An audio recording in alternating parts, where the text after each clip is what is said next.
Teman-teman, saya ingin membahas gangguan-gangguan apa saja yang akan terjadi pada orang dewasa apabila inner child-nya belum didamaikan, inner child-nya belum rekonsiliasi, belum dipulihkan. Apa itu inner child?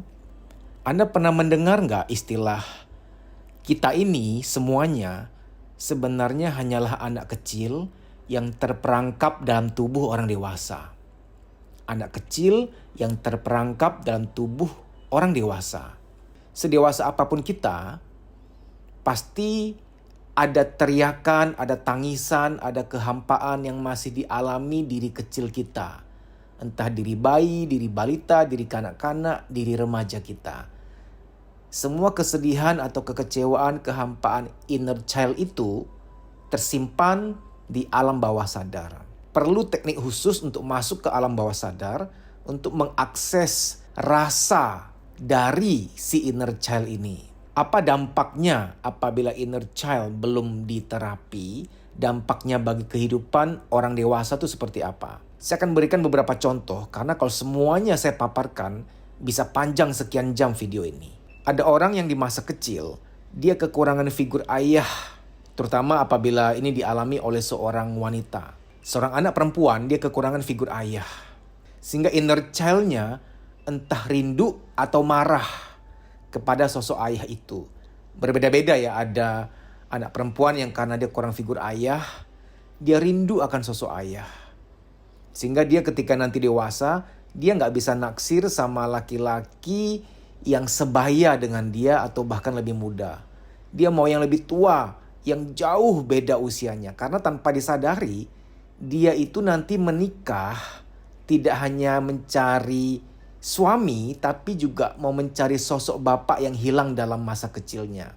Tapi ada anak perempuan yang di masa kecil, dia mengalami kurang figur ayah karena ayahnya keras, ayahnya jahat pada ibunya atau pada dia dan keluarga. Sehingga inner child-nya ini menyimpan, memendam rasa kecewa, rasa marah. Tanpa sadar ketika di masa dewasa, wanita ini ada penolakan, ada mental block terhadap laki-laki. Berderajat, ada yang paling parah sampai yang paling ringan. Yang paling ringan, dia masih bisa suka, masih bisa sayang sama laki-laki. Tapi tanpa sadar ada beberapa gejala misalkan mood swing tertentu yang tanpa sadar melukai pacar, cowok atau suaminya. Dia nggak sadar itu. Ini yang lumayan ringan karena dia masih punya rasa, punya keinginan, punya cinta, masih bisa menyayangi, masih bisa menyukai laki-laki. Tapi ada yang lumayan berat, yaitu dia nggak mau nikah. Karena citra pernikahan di alam bawah sadarnya rusak. Yang dia tahu, yang dia rasa, baik terpendam maupun yang dia sadari, laki-laki itu jahat. Laki-laki itu nggak ada yang benar. Kalaupun dia sampai menikah karena mungkin tuntutan keluarga atau sosial, itu suaminya benar-benar jadi bulan-bulanan. Suaminya salah 2, dia marahnya 10. Itu 8 sebenarnya amarah-amarah dia untuk bapaknya tapi tumpah ke suami. Contoh lain. Contoh ada orang yang ketika di masa kecilnya orang tuanya terlalu pelit. Mama kata bu guru harus kontribusi 50.000, ada karya wisata ke sana, ada studi wisata ke situ ke sini. Jangan, nggak usah, ngapain, nggak usah ikut, nggak penting. Sehingga dia minder, hanya dia doang yang nggak ikut karena faktor biaya. Mamanya tanda petik pelit, dia malu, dia minder, dia sedih kenapa kok minta uang padahal alasannya benar untuk kebutuhan bukan keinginan, itu pun nggak dikabulkan. Nggak cuma hal itu ya, dalam hal yang lain juga mama atau papanya pelit banget. Tanpa sadar, di alam bawah sadarnya, inner child-nya ada sebuah sugesti, nanti kalau aku punya uang sendiri, kalau aku gajian, kalau aku punya penghasilan sendiri, aku mau puas-puasin, aku mau bebas pakai duit. Dan tanpa dia sadar, dia sekarang menjadi orang dewasa yang gak bisa megang duit, boros gitu. Karena sedang memuaskan inner child-nya yang pengen balas dendam, tanda petik ya, pengen puas-puasin pakai uang karena dulu sangat terbatas, sangat dibatasi. Bisa juga orang yang di masa kecil, orang tuanya terlalu memanjakan, semua serba dibolehkan, serba diiyakan. Akhirnya apa? Inner child-nya nggak ada penghargaan terhadap uang. Jadi dalam ilmu parenting nggak boleh berlebihan. Jangan terlalu pelit, jangan juga terlalu menyediakan apa-apa disediakan sampai-sampai anak tidak tahu cara berjuang, nggak menghargai proses perjuangan, nggak menghargai nilai uang. Contoh yang lain, ada orang yang di masa kecilnya orang tuanya terlalu otoriter, terlalu memaksakan kehendak, sering marah-marah, sering menghakimi. Sehingga anak ini di masa kecilnya, dia selalu merasa tertolak, merasa nggak pernah disetujui, nggak pernah didukung, nggak diterima. Dia sering merasa tertolak, merasa nggak dihargai, merasa nggak diterima. Tanpa sadar, inner child-nya mengalami haus atau lapar akan penerimaan. Di masa dewasanya, tanpa dia sadari, dia akan sering gak enakan sama orang. Serba mengiyakan, orang minta apa, orang minta tolong apa, orang mengharapkan apa. Dia selalu akan memenuhi, walaupun dia sadar itu terkadang merugikan dia. Tapi dia gak bisa menolak, dia selalu menjadi a yes man, a yes woman, selalu mengiyakan. Sehingga dia kayak pelin-pelan dan gak enakannya tinggi. Rasa gak enakan tuh wajar dan manusiawi. Tapi kalau rasa gak enakannya Anda terlalu berlebihan, sehingga Anda selalu mengiyakan, selalu ingin menyenangkan orang lain, Anda selalu mengalah, gak punya prinsip, takut untuk menolak orang lain.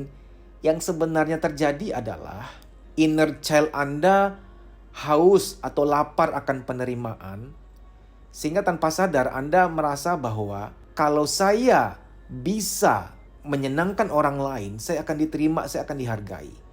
Kalau saya memenuhi keinginan orang lain, saya akan merasa dianggap, saya akan merasa dihargai, saya akan merasa diterima, saya akan merasa berharga. Karena dulu di masa kecil, rasa-rasa ini gak terpenuhi. Anda sering tertolak, sering dihakimi, gak dianggap, gak merasa diinginkan oleh orang tua. Ada orang yang di masa dewasanya selalu takut gagal, takut salah, sehingga dia cemas, dia anxiety.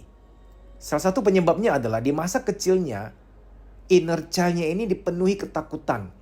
Orang tuanya ini tipe yang salah dikit dimarahi. Dia merasa insecure, dia merasa gak aman. Bagi si anak, salah berarti adalah akhir dari dunia. Keliru, salah, gagal, tidak sesuai dengan arahan orang tua, itu bagaikan akhir dunia, sangat seram sekali, sangat menakutkan. Di masa kecil, mengalami insecure, rasa nggak aman, rasa takut berlebihan. Sehingga tanpa sadar dia tumbuh jadi orang yang selalu cemas, anxiety, takut, gelisah. Karena inner child-nya selalu berseru-seru, hati-hati ya, jangan sampai salah ya, jangan sampai gagal ya, jangan keliru ya. Di sebagian orang akhirnya terdampak seperti dia sering ngecek-ngecek kerjaan berulang-ulang. Nutup jendela pun udah tutup, dia cek lagi, padahal sudah tutup barusan.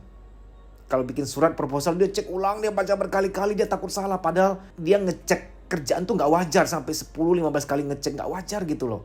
Karena sangat takut salah soalnya. Nah, inner child-nya nih yang merasa insecure. Dan masih banyak lagi contoh-contoh lainnya. Butuh terapi, butuh treatment khusus. Karena waktu tidak menyembuhkan inner child. Percayalah. Kalau Anda gak percaya, coba kunjungi panti jompo. Oma opa walaupun sudah tua, jaraknya dengan masa kecil sudah puluhan tahun. Pasti beliau-beliau tuh kadang masih yang terngiang-ngiang, bisa nangis sendiri, ngebayangin masa kecil mereka. Oma opa bisa cerita dengan detail loh. Detail banget beliau cerita tentang masa kecilnya. Sambil nangis, kadang sambil mau marah juga. Tergantung oma opa ya, tergantung apa yang dia alami di masa kecilnya. Sehingga kita harus sadar bahwa waktu tidak menyembuhkan. Yang memang sangat perlu diterapi. Inner child Anda perlu diterapi dengan teknik khusus. Saya sudah lama khusus, fokus untuk memberikan terapi kepada inner child. Saya membuka kesempatan bagi Anda untuk privat. Kita akan terapi via telepon atau yang pertemuan 4 mata. Anda bisa mendaftar ya, dan nanti ini 2 sesi. Sesi pertama itu pendalaman. Saya mewawancara Anda mendalam tentang kisah masa kecil Anda.